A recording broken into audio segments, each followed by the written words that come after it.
Estamos aqui nessa noite com o evangelista Semis Braz e eu gostaria de entrevistá-lo. Eu gostaria de saber quanto tempo você está no meio evangélico. Bom, boa noite para vocês, que a paz do Senhor esteja com todos vocês.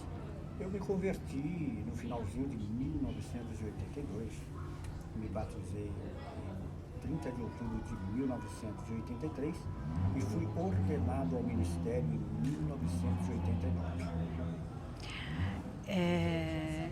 E como que você tem visto nos dias de hoje é, a sua visão espiritual assim voltada ao Evangelho? O Evangelho do dia de hoje está diferenciado desde a época que você foi batizado? Bom, sim, hoje o evangelho está mais difícil, propriamente dito, porque há uma facilidade muito grande de se abrir igrejas, denominações. Então, abrem-se denominações de todas as formas, de todos os jeitos, né? Algumas com base na palavra de Deus e muitas apenas para ter público e não divulgar o ensinamento da palavra de Deus. Então hoje está muito fácil se abrir denominação e por isso dificultou o evangelho. Por exemplo, se cobrar ou se ensinar de uma forma correta as pessoas e uma forma de uma disciplina mais rigorosa no sentido de ensinamento, as pessoas, na maioria, não querem, porque ela fala, eu vou para onde é mais fácil. E aí tem muitas portas abertas, e por isso uma das grandes razões é que o evangelho ficou um pouco mais difícil, propriamente dito. Se está fácil de abrir denominação, porque antigamente se abrisse uma igreja era uma perseguição muito grande. Hoje não há perseguições, abre-se pessoas sem qualidade bíblica, sem qualidade teológica, vai abrindo, coloca-se as cadeiras e vai juntando as pessoas e não cobra nada delas no sentido de ensinamento da palavra de Deus. Por isso, essa facilidade dificultou o evangelho propriamente dito. Agora, baseado nessa pergunta que eu fiz para você, você me respondeu sobre algumas dominações que abriram, né, que no seu ponto de vista me dá a entender que não são exatamente assim para alcançar almas. O que você me diz sobre os louvores dia de hoje? Porque eu vejo que tem muitos louvores ritmados com forró, é, bem diferente de, né, de antigamente, assim. O que você me diz disso? Bom, a questão do ritmo, ele não é o mais agravado, o mais agravante, é a letra em si.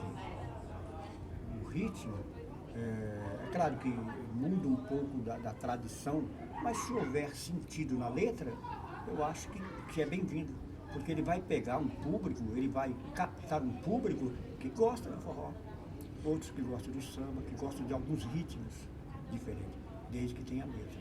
Uma letra que tenha inspiração divina.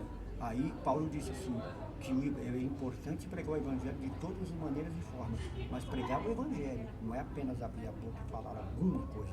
O evangelho tem que vir baseado na palavra de Deus. Eu vou fazer um comentário com você a respeito de algo que eu ouvi de uma pessoa alguns dias desses atrás. Eu gostaria que você falasse para mim o que você acha disso. Tem até a ver com o que nós estamos falando agora no momento. Uma certa pessoa me falou que não interessa a igreja, mesmo que não seja uma igreja tradicional, que seja uma igreja diferenciada das igrejas tradicionais, mas é uma porta que está sendo aberta, são almas que vão estar indo naquele lugar. E a pessoa falou para mim, é melhor essa igreja ser assim diferenciada dessa forma, não ser uma igreja tradicional, mas é onde os jovens estão indo. Então, eu acho que através dessa porta, Deus pode trabalhar na vida deles e levar eles a lugares diferenciados, abrir a visão espiritual, assim como nós estávamos falando do louvor também, porque tem alguns ministérios que às vezes não curte, não gosta muito de alguns louvores que estão tocando agora na mídia, né? Não é tradicional. E o que você me diz disso? Que isso é realmente assim, é um caminho, um início para os jovens poder conhecer a palavra. O que você me diz? Bom, em parte sim, mas eu vou naquela mesma linha de pensamento dos louvores, os tradicionais e os modernos dos dias de hoje.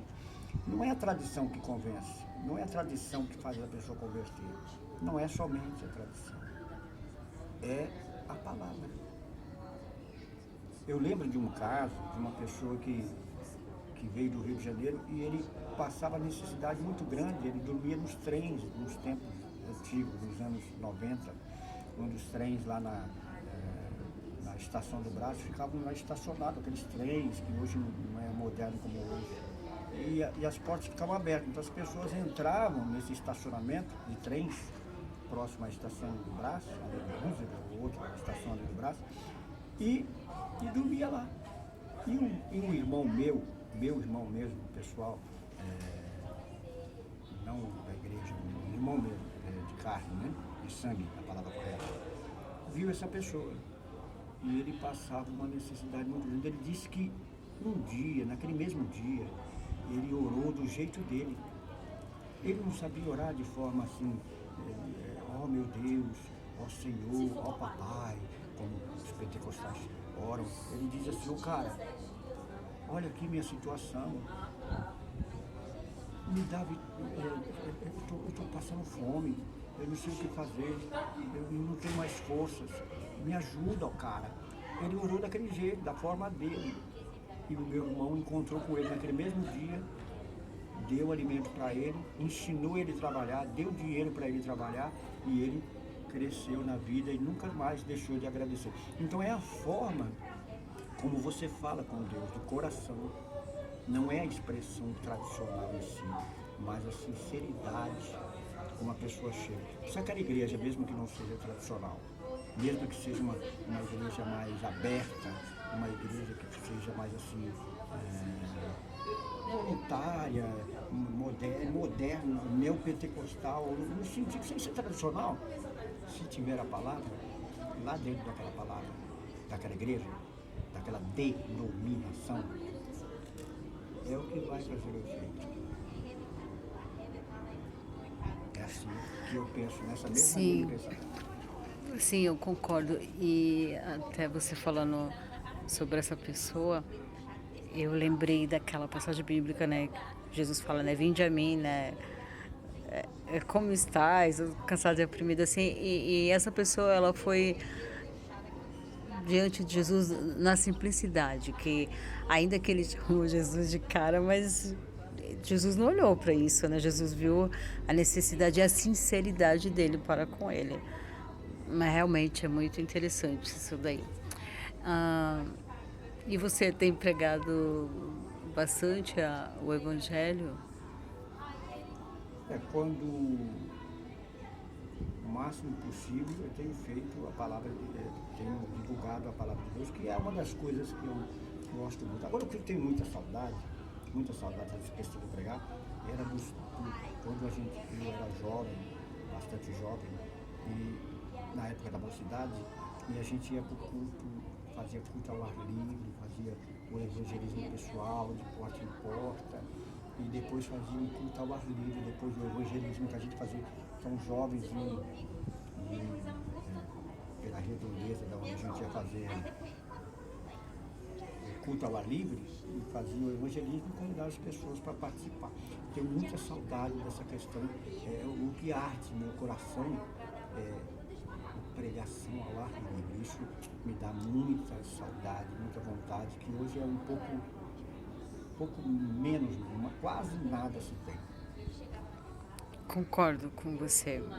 Realmente, infelizmente, isso quase a gente não consegue ver. Mas dentro disso aí que você falou para mim, eu tenho algumas amigas minhas que eu tive a oportunidade de fazer esse trabalho de evangelismo com elas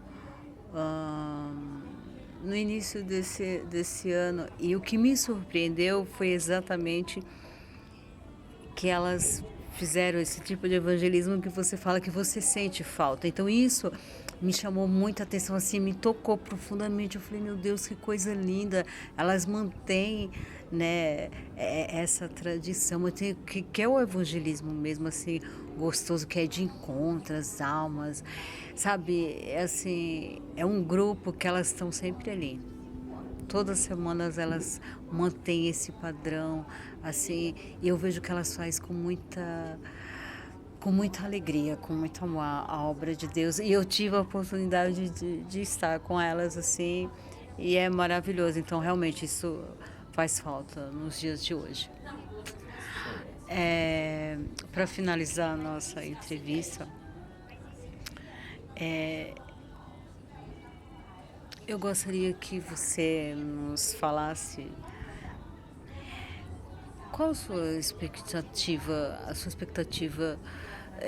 nesses últimos dias que a gente estamos vivendo aqui na face da Terra, o que esperar ou o que nós ainda temos a oportunidade que podemos estar fazendo, né, para estar dando o nosso melhor.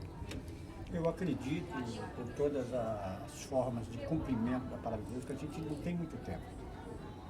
Então, o quanto antes a gente fizer de maior forma, quanto mais pessoas fizerem a obra de Deus,